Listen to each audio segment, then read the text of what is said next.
ആമേൻ സ്വന്തം ഭക്തന്മാർ ചെയ്ത ആ വഴിയെ നാമും പിൻപറ്റുന്നു എന്ന് മാത്രം. നമുക്കെല്ലാവർക്കും എഴുന്നേറ്റ് നിന്ന് 86-ാം സങ്കീർത്തനം, Psalm 86, a prayer of David, ദാവീദിന്റെ ഒരു പ്രാർത്ഥന നമുക്ക് ഏറ്റുപാടി കർത്താവിനെ സ്തുതിക്കാം. Let's read it responsibly. യഹോവേ ചെവിചായിക്കണമേ, എനിക്കുത്തരമരുളേണമേ, ഞാൻ എളിയവനും ദരിദ്രനുമാകുന്നു.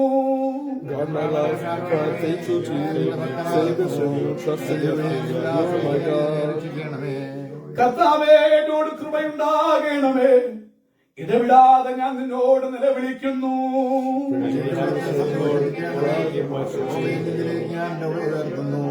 കർത്താവേ, നീ നല്ലവനും ക്ഷമിക്കുന്നവനും നിന്നോട് അപേക്ഷിക്കുന്നവരോടൊക്കെയും മഹാദയാലവുമാകുന്നു.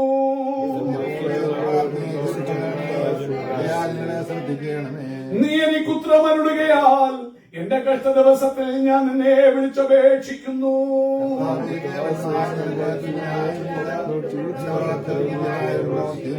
കർത്താവേ, നീ ഉണ്ടാക്കിയ സകല ജാതികളും തിരുമുമ്പിൽ വന്ന് നമസ്കരിക്കും. അവർ നിന്റെ നാമത്തെ മഹത്വപ്പെടുത്തും.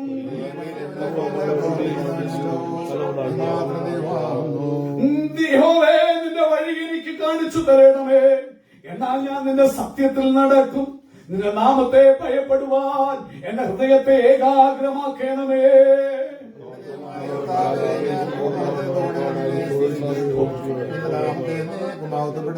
എന്നോടുള്ള നിന്റെ ദയ വലിയതല്ലോ. നീ എന്റെ പ്രാണനെ അധമപാതാളത്തിൽ നിന്നും രക്ഷിച്ചിരിക്കുന്നു.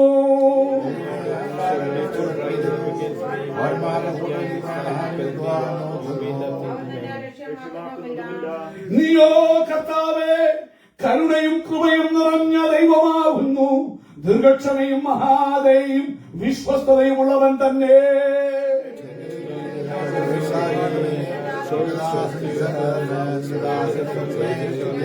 അടുത്ത വാക്യം നമുക്ക് ചേർന്ന് പാടി നാഥനെ സ്തുതിക്കാം.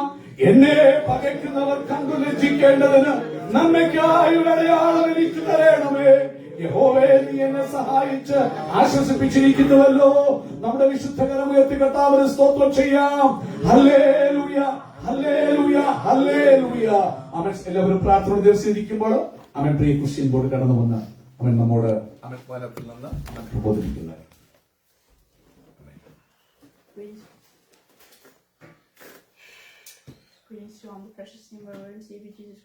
കൂടി വന്നിരിക്കുന്ന ഏവർക്ക് വീണ്ടും വരുന്ന കർത്താവായ യേശു ക്രിസ്തുവിന്റെ ധന്യനാമത്തിൽ എന്റെ സ്നേഹവന്ദനത്തെ ഓർപ്പിക്കുന്നു. There's not a lot of time ahead of us today. There are those of us who need to go to work shortly before this and after this. There's those of us who came for work who are tired, and those of us who need to quickly go to other places after the service. So I only want to share a couple of thoughts. ആമേൻ. അധികം സമയം മുമ്പില്ലാത്തത് കൊണ്ട് ജോലിക്ക് പോകേണ്ടവരുണ്ട്. ഇന്ന് ജോലി കഴിഞ്ഞ് വന്നിട്ട് ഉറങ്ങേണ്ടവരുണ്ട്. വൈകുന്നേരം ജോലിക്ക് പോകുവാൻ അങ്ങനെ അനവധി അവൻ ആവശ്യമുള്ളവരുള്ളതുകൊണ്ട് പെട്ടെന്ന് 1-2 ചിന്തകൾ മാത്രം പറഞ്ഞ് പെട്ടെന്ന് ഇരിപ്പാൻ ആഗ്രഹിക്കുന്ന കർത്താവിന്റെ മേശയിൽ നമ്മുടെ മധ്യത്തിലുണ്ടല്ലോ. As we know, in order to perfect holiness, we must receive grace.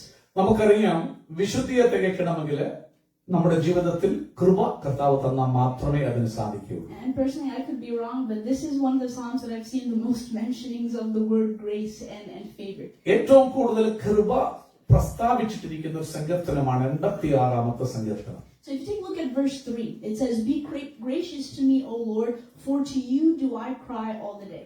ദാവീദ് ചങ്കിനകത്തുനിന്ന് പൊട്ടിക്കരഞ്ഞ് പ്രാർത്ഥിക്കുക, കർത്താവേ, എന്നോട് കൃപയുണ്ടാകണമേ. ഇംഗ്ലീഷിൽ പറയുമ്പോൾ merciful, എന്നാൽ കൃപ അവൻ എന്നുള്ള പദം അവിടെ ശക്തിയോടുണ്ട്. കൃപയുണ്ടാകണമേ, ഇടവിടാതെ ഞാൻ നിന്നോട് നിലവിളിക്കുന്നു. And additionally in verse 6 he says, "Give ear, O Lord, to my prayer, listen to my plea for grace." Again, in these first verses of his prayer, it says it's a prayer of David. His prayer is solely for grace. 6-ാമത്തെ വാക്യം നോക്കിയാൽ മൂലഭാഷയിൽ എന്ന ചിന്ത നമ്മളെടുത്ത് ചിന്തിച്ചാൽ അവിടെ ഇങ്ങനെയാണ്, യഹോവേ, എന്റെ പ്രാർത്ഥനയെ, അവൻ കൃപയ്ക്കു വേണ്ടിയുള്ള എന്റെ പ്രാർത്ഥനയെ, അവൻ യാചനകളെ ശ്രദ്ധിക്കണമേ കർത്താവേ. It's interesting because why he needs this grace so much, why he's pleading for this grace. In verse 2, he says to God, "Preserve my life, for I am godly." The truth of the matter is, the reason why he can be called godly is because of what grace allows him to do. Grace is the thing that makes him godly. Grace is what allows him to perfect holiness. In verse 1, he says, incline your ear to me, O Lord, for I am poor and needy. He is unable and incapable to be godly by himself, but unless he is godly, he cannot be preserved by God. So, in order to be preserved by God, he is pleading for grace because it's grace that makes him godly. അവിടെ ദാവീദ് ചങ്കുപൊട്ടി പ്രാർത്ഥിക്കുന്ന പ്രാർത്ഥന 1-2 വാക്യങ്ങളിൽ കാണാൻ കഴിയും. 2ാമത്തെ വാക്യത്തിൽ പറയും, ഞാൻ നിന്റെ ഭക്തനാകുന്നു, ഞാൻ ദൈവ ഭക്തനാകുന്നു. നോക്കൂ, പക്ഷെ അവിടെ വായിക്കുമ്പോൾ ആ ഭക്തനാകുന്നവൻ ദൈവത്തിലങ്ങ് ആശ്രയിക്കുക, ദൈവത്തിലങ്ങ് ശരണപ്പെടുക, എന്നെ രക്ഷിക്കണമെന്ന് പ്ലീഡ് ചെയ്യുക. കാരണം ആദ്യത്തെ വാക്യത്തിൽ പറയുന്നു, ഞാൻ എളിയവനാണ്, ഞാൻ പൂറാണ്, ഞാൻ നീഡിയാണ്. കാരണം എന്റെ ഭക്തി കൊണ്ട് എനിക്ക് വിശുദ്ധിയിൽ നിൽക്കാൻ പറ്റില്ല, ഭക്തനാകാൻ പറ്റില്ല. അതുകൊണ്ട് എനിക്ക് കംപ്ലീറ്റ് ട്രസ്റ്റ് നിൽ വെച്ചാലേ പറ്റൂ. നിന്റെ ആ ഗ്രേസ് എന്നെ മേലെ അൺമെറിറ്റഡ്, ഞാൻ യോഗ്യനല്ല, ആ കൃപ തന്നാൽ മാത്രമേ രാജാവേ എനിക്ക് ഭക്തനായി ജീവിക്കാൻ പറ്റുമെന്ന് നാഥന്റെ സന്ധിയിൽ ചങ്കുപൊട്ടി കരയുന്ന ഒരു ദാവീദിനെ കാണാൻ കഴിയും. Verses 7 to 10, I'm not going to take time to go over all of them, but verses 7 to 10 show the glory of God and why he is qualified and worthy to be called the giver of grace. One of our key verses for this month from Psalm 84 says, God is the one who gives grace and honor. Amen. പ്രിയമുള്ളവരെ, ആ 7 മുതൽ താഴോട്ട് വാക്യങ്ങൾ 10 വരെയുള്ള വാക്യങ്ങൾ നോക്കുമ്പോൾ എന്തുകൊണ്ടാണ് ദൈവത്തോട് ദാവീദ് നിലവിളിക്കുന്നതെന്ന് കാണാം. കൃപയ്ക്ക് വേണ്ടി എന്താണ് ഈ ദൈവത്തിന്റെ മഹത്വം? അവിടെ പല കാര്യങ്ങള് ദൈവം ചെയ്തതിനെ കുറിച്ച് പറയുന്നു. നാം ഈ മാസത്തെ താക്കോൽ വാക്യമായിരുന്ന ഒരു വാക്യം 84-ാം സങ്കീർത്തനത്തില് അവിടെ പറഞ്ഞു, യഹോവ കൃപയും മഹത്വവും നൽകുന്നു.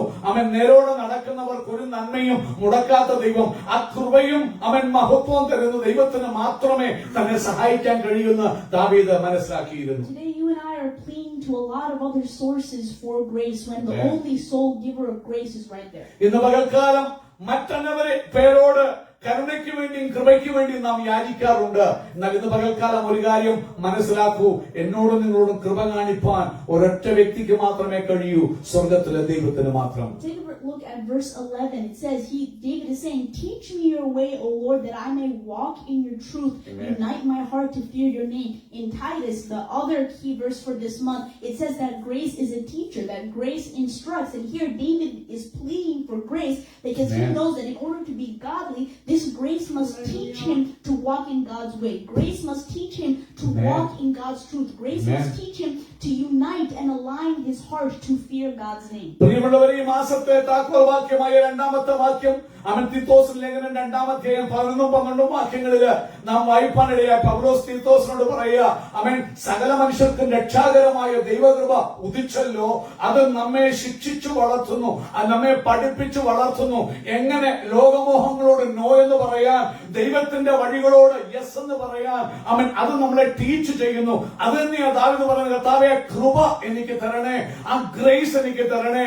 അതിന്റെ 8-ാമത്തെ വാക്യത്തില് സ്വന്തം ചെയ്യുന്നു, അല്ല 11-ാമത്തെ വാക്യത്തിൽ പറയുന്നു, യഹോവേ നിന്റെ വഴി എനിക്ക് കാണിച്ച് തരണമേ. കാരണം കൃപയ്ക്ക് മാത്രമേ പോകേണ്ടുന്ന പാത കാണിച്ചു തരാൻ കഴിയൂ. അടുത്ത പറയുന്നു, എങ്ങനെ നീ വഴി കാണിച്ചെന്നെ പഠിപ്പിച്ചാല് നിന്റെ സത്യത്തിൽ ഞാൻ നടക്കും, ഇടത്തോട്ടോ വലത്തോട്ടോ മാറത്തില്ല. കൃപ നമ്മുടെ ജീവിതത്തിൽ ദൈവം തരുമ്പോൾ ലെഫ്റ്റോ റൈറ്റോ ടേൺ ചെയ്യാതെ ദൈവത്തിന്റെ പെർഫെക്റ്റ് വില്ലിൽ നടക്കാൻ നമ്മെ കൊണ്ട് കഴിയും. Look at verse 14. O God, insolent men have risen up against me. A band of ruthless men seeks my life, and they do not set you before them. Now notice, David realizes that the only difference between him and these ruthless men is that they do not set God before them, right? If you look, David realizes that he will become like these aforementioned men if he does not receive and walk in that grace. Because preserve me for I am godly, David was not always inherently godly. If you look at verse 4, David says, gladden the soul of your servant, for to you, or not 4, verse 5, for you, O Lord, are good and forgiving, abounding in steadfast love. Why would God be called forgiving unless David needed forgiveness in his life? There were many times when he missed the mark. Take a look at verse 15. But you, O Lord, are a God of mercy and grace, slow to anger and abounding in steadfast love and faithfulness. Steadfast love and faithfulness to God, which probably David lacked when he missed the mark. It says God is slow to anger. This would not be a trait that had to be defined and brought up unless the psalmist had done things in in his life that was worth God getting angry over. അവൻ പ്രിയമുള്ളവരെ എവിടെ നാം വായിക്കുമ്പോൾ അതിന്റെ അവൻ സ്വന്തം 14-ാമത്തെ ഭാഗത്തിൽ ഇങ്ങനെ പറയുക, ദൈവമേ അഹങ്കാരികൾ എന്നോട് എതിർത്ത് നിൽക്കുന്നു, ഘോരന്മാരുടെ കൂട്ടം എനിക്ക് പ്രാണഹാനി വരുത്തുവാൻ നോക്കുന്നു, അവർ നിന്നെ ലക്ഷ്യമാക്കുന്നതുമില്ല. നോക്കണം, ഒരു കൂട്ടം ആൾക്കാര് ദൈവത്തെ ഫോക്കസ് ചെയ്യാത്തവര്, അവർക്ക് ദൈവം എന്നൊരു സ്റ്റാൻഡേർഡേ ഇല്ല. They will do anything, against anyone. They don't care. അവർക്ക് മനസാക്ഷിയില്ല, റൈറ്റോ റോങ്ങോ ഇല്ല. പക്ഷേ ദാവീദും അവരുമായിട്ട് കമ്പയർ ചെയ്യുമ്പോൾ ആകപ്പാടെ ഒറ്റ വ്യത്യാസമേ ദാവീദിനുള്ളൂ. ദാവീദ് ദൈവത്തെ ഫ്രണ്ടിൽ നിർത്തുന്നു. അഹങ്കാരികളോ അവിടെ കുറവോ ദാവീദ് വ്യത്യസ്തനല്ല എന്ന് കാണാൻ കഴിയും. ഞാൻ നിന്റെ ഭക്തനാകുന്നു എന്നൊക്കെ പറയുമ്പോഴും നിങ്ങൾ ആ വാക്യം വായിക്കുകയാണെങ്കിൽ അതിന്റെ 5-ാമത്തെ വാക്യത്തിൽ ഇങ്ങനെ പറയുക, കർത്താവേ നീ നല്ലവനും ക്ഷമിക്കുന്നവനും നിന്നോട് അപേക്ഷിക്കുന്നവരോടൊക്കെയും മഹാദയാലുവുമാകുന്നു. ഞാൻ നിങ്ങളിലേക്ക് എന്റെ ഉള്ളം ഉയർത്തുന്നു. അപ്പോൾ അതിന്റെ അർത്ഥം ക്ഷമ വേണം. എന്തോ തെറ്റ് ദാവീദിന്റെ ജീവിതത്തിലുണ്ട്, എന്തോ കുറവ് ദാവീദിന്റെ ജീവിതത്തിലുണ്ട്. അങ്ങനെ താഴോട്ട് നമ്മൾ വായിച്ചു പോകുമ്പോൾ സ്തോത്രം ചെയ്യുന്നു. അവിടെ സ്തോത്രം ചെയ്യുന്നു. അതിന്റെ 15-ാമത്തെ വാക്യത്തിൽ ഇങ്ങനെയാ ദാവീദ് പറയുന്നത്, നീയോ കർത്താവേ കൃപയും കരുണയും നിറഞ്ഞ ദൈവമാകുന്നു, ദീർഘക്ഷമയും മഹാദയം ഉള്ളവൻ. അപ്പോൾ എപ്പോഴും ദൈവത്തെ ഓർപ്പിക്കുക, കർത്താവേ നീ ദീർഘമായി ക്ഷമിച്ചില്ലെങ്കിൽ എന്നെ ഹോണർ ചെയ്യാൻ പറ്റുകയില്ല, ഞാനും അഹങ്കാരികളുടെ കൂട്ടത്തിലാകും. അഹങ്കാരികളും ദാവീദും നമ്മൾ ഒറ്റ ഡിഫറൻസേ ഉള്ളൂ. ദാവീദ് ദൈവത്തെ മുൻനിർത്തുന്നു. ബാക്കി അഹങ്കാരികളെ പോലെ പല കുറവുകളുള്ളവനാണ് ദാവീദ്. അതുകൊണ്ട് ക്ഷമ അപേക്ഷിക്കുക, അർഹതയില്ലാത്ത ദാനമായ കൃപ ചോദിക്കുക. നടക്കാൻ കൊതിയുണ്ട് ദൈവവഴിയിൽ, പക്ഷെ ഇച്ഛിക്കാത്ത തെറ്റുകൾ ദാവീദ് ചെയ്യുക, കംപ്ലീറ്റ്ലി ഫെയിലിയർ ആകുക. അവിടെ ഒരു കാര്യം മാത്രം ദാവീദ് മനസ്സിലായി, ദൈവത്തിന്റെ വഴിയെറിഞ്ഞ് ദൈവസത്യത്തിൽ നടക്കണമെങ്കിൽ, വിശുദ്ധിയിൽ നടക്കണമെങ്കിൽ തന്റെ സ്ട്രൈവും കഴിവും കൊണ്ട് നടക്കത്തില്ല, പ്രവൃത്തി കൊണ്ട് പ്രവൃത്തിയുടെ ശ്രമം കൊണ്ട് നടക്കത്തില്ല. അവിടെയാണ് ദൈവത്തിന്റെ കൃപ വേണമെന്ന് ദാവീദ് മനസ്സിലാക്കി. ദൈവത്തിന്റെ മനസ്സലിവ് ഇന്ന് പകൽക്കാലം ബൈബിൾ പറയുന്നു, ഇച്ഛിക്കുന്നവനാലും ഓടുന്നവനാലും അല്ല, കൃപ തോന്നുന്ന കരുണ തോന്നുന്ന ദൈവത്താൽ അത്രേ സകലവും സാധിക്കുന്നത്. ഇന്ന് പകൽ നിങ്ങൾ എത്ര ശ്രമിച്ചു നന്നായി ജീവിക്കണമെന്ന് ആഗ്രഹിച്ചാലും അടുത്ത നിമിഷം നിങ്ങൾ പാപത്തിൽ സ്റ്റംബിൾ ചെയ്ത് വീഴും. എന്നാൽ കർത്താവേ കൃപത, എന്റെ വിശുദ്ധി നീയാ, എന്റെ അനുഗ്രഹം നീയാ, നിനക്ക് മാത്രമേ എന്നെ നടത്താൻ കഴിയുമെന്ന് ട്രസ്റ്റ് ചെയ്യുമ്പോൾ ആശ്രയിക്കുന്നവനെ, അതുകൊണ്ട് നിന്നെ ആശ്രയിക്കുന്നവനെ ഉപേക്ഷിക്കുന്നില്ലല്ലോ എന്ന് ദാവീദ് 84-ാം സംഘത്തിലും കോരഹുത്തന്മാര് പാടുവാനിടയായി. കൃപ, ദൈവോവ കൃപയും മഹത്വവും നൽകുന്നു, നേരോടെ നടക്കുന്നവർക്ക് ഒരു നന്മയും മുടക്കത്തില്ല എന്ന് പറയുമ്പോൾ ദൈവത്തെ ട്രസ്റ്റ് ചെയ്യുന്നവനെ തള്ളിക്കളയാത്ത ഒരു ദൈവത്തെ ദാവീദ് കണ്ടു. ആ കൃപയ്ക്ക് വേണ്ടി അവൻ ദൈവത്തോട് അപേക്ഷിക്കുകയാണ്. I'm going to close my words today with verses 16 and 17. David saying, "Turn to me, Lord, and be gracious to me. Give your strength to your servant." The greatest strength that David is asking for here, as he's being hunted down by ruthless men, as he's going through struggles, is God's grace. He's not asking for physical strength. He's not asking for any other form of strength other than grace. Grace is not something that's weak. Grace is not something that's passive and docile. Grace is strength to you. Grace teaches you. Grace instructs you. Grace illuminates you. He says, save the son of your maidservant. Grace, when you have grace, you can approach God with humility. You can approach your circumstances with humility. Verse 17, show me a sign of your favor, that those who hate me may see and be ashamed. He's not asking for the strength to smite his enemies. He's not asking for destruction upon his enemies. He said, give me more and more grace, so that those around me may see how much you are shedding your grace upon me, and they may be put to shame, seeing the favor that you are giving me. ഇന്ന് പകൽക്കാലം പ്രിയമുള്ളവരെ, നമ്മുടെ ചെങ്കൽക്കകത്തെ പ്രാർത്ഥനകൾ പോലെ ദാവീദിന്റെ ഒരു പ്രാർത്ഥന നിങ്ങൾ ശ്രദ്ധിക്കണമേ. എന്നോട് തിരിഞ്ഞ് എന്നോട് കൃപയുണ്ടാകണമേ, എങ്കിലേക്ക് തിരിഞ്ഞ് എന്നോട് കൃപയുണ്ടാകണമേ, ഗ്രേഷ്യസ് ആകണമേ. കാരണം നിന്റെ ദാസന് ശക്തി തന്ന് നിന്റെ ദാസിയുടെ മകനെ രക്ഷിക്കണമേ. നോക്കൂ, ഹംബിൾ ചെയ്ത് ദൈവസന്നിധിയിലെ കൃപയ്ക്ക് വേണ്ടി ചോദിക്കുക.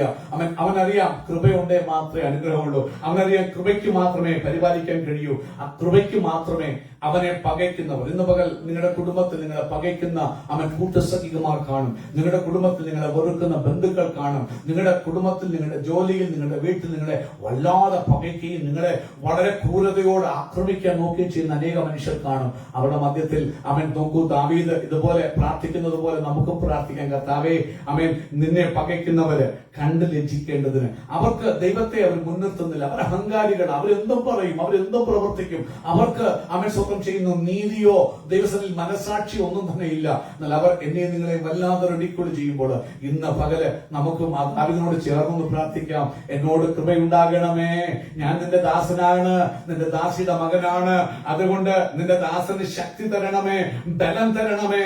കൃപയുടെ ഒരു പ്രത്യേകതയാ, കൃപ നിന്നോട് തോന്നിക്കഴിഞ്ഞാൽ പിന്നെ ബലമിങ്ങി തരും. നിന്നെ കൊണ്ട് നിൽക്കാൻ പറ്റാത്ത സാഹചര്യങ്ങൾ ആ പവറിങ് വരും. നീ ടയേർഡ് ആകുമ്പോൾ ആ പവർ വന്ന് നിനക്ക് എഴുന്നേൽക്കാൻ ത്രാണിയില്ലാത്തടത്ത് ദൈവശക്തി നിന്നെ അങ്ങോട്ട് എഴുന്നേൽപ്പിക്കും. അവൻ ജോലിക്ക് പോകാൻ നീ ഫലമില്ലാതെ കിടക്കുമ്പോൾ ആ പവർ ഇങ്ങോട്ട് വന്ന് നിന്നെ എഴുന്നേൽപ്പിച്ച് നയിക്കും. ശരീരം മൊത്തം ക്ഷീണമായിരിക്കും, അവൻ സ്വന്തം രോഗമായിരിക്കും, പക്ഷേ ആ പവറിന് തരും നീ ഇങ്ങോട്ട് ശരണപ്പെടുമ്പോൾ. എന്നിട്ട് പറയാ, എന്നെ പകയ്ക്കുന്നവര് കണ്ട് ലജ്ജിക്കേണ്ടതിന്, എന്നെ വെറുക്കുന്ന എന്റെ കുടുംബത്തിലാണ്. അവൻ ബൈബിൾ പറയുമ്പോൾ, അവൻ നാം വായിക്കുമ്പോൾ, അവൻ സ്വന്തം ചെയ്യുന്ന പ്രവാചകന്മാരുടെ പുസ്തകത്തിൽ ഇങ്ങനെയുണ്ട്, ഒരു മനുഷ്യന്റെ ശത്രുക്കൾ അവന്റെ സ്വന്തം വീട്ടുകാർ തന്നെ. അവന്റെ കൂട്ടുകാരെ ഒന്നും വിശ്വസിക്കുമെന്ന് പറയുക. നിന്റെ വീട്ടിനകത്ത് തന്നെ ശത്രു നിന്നെ നോക്കി പകച്ച് ചിരിച്ച് നിന്റെ തകർച്ച കാണാൻ കൊതിക്കുമ്പോൾ അവൻ പറയാൻ, കർത്താവേ കൃപയുണ്ടാകണമേ. അവരെ ശിക്ഷിക്കാനല്ല പറയുന്നത്, അവരെ കണ്ട് ലജ്ജിക്കേണ്ടതിന്, അവരെ കണ്ടിട്ട് ജീവനുള്ളൊരു ദൈവം ഉണ്ടെന്ന് പറയേണ്ടതിന്, അവർ മാനസാന്തരപ്പെടുന്ന കർത്താവേ ആ ഗ്രേസ് എന്ന മേലങ്ങ് ചൊല്ലണമേ. ചില അവൻ അടയാളങ്ങൾ ശുദ്ധരപര, ഇവൾ എന്റെ മകനാണ്, ഇവൻ എന്റെ മകനാണ്, നീ നിന്ദിച്ചാൽ അവൻ എന്റെ മകനാണെന്ന് പറഞ്ഞ് ഉടപറ. നിനക്കറിയാം, ഹാമാന് അവൻ സ്വപ്നം ചെയ്യുന്ന മൊർദെഖായിയെ കൊല്ലാൻ വേണ്ടി പോകുമ്പോൾ ഇന്ന് പകൽ നാളുകൾ നിനക്ക് കിട്ടുന്ന നന്മകളൊക്കെ മുടങ്ങി വിഷമിക്കേണ്ട. ഇന്ന് പകൽ കാലം ടൈം വരിക, ഗ്രേസ് നിന്നോട് കാണിക്കാൻ, കൃപ കാണിക്കാനുള്ള കാലം അടുപ്പ് വരികയോ. പറ, കർത്താവേ കൃപ തരണേ.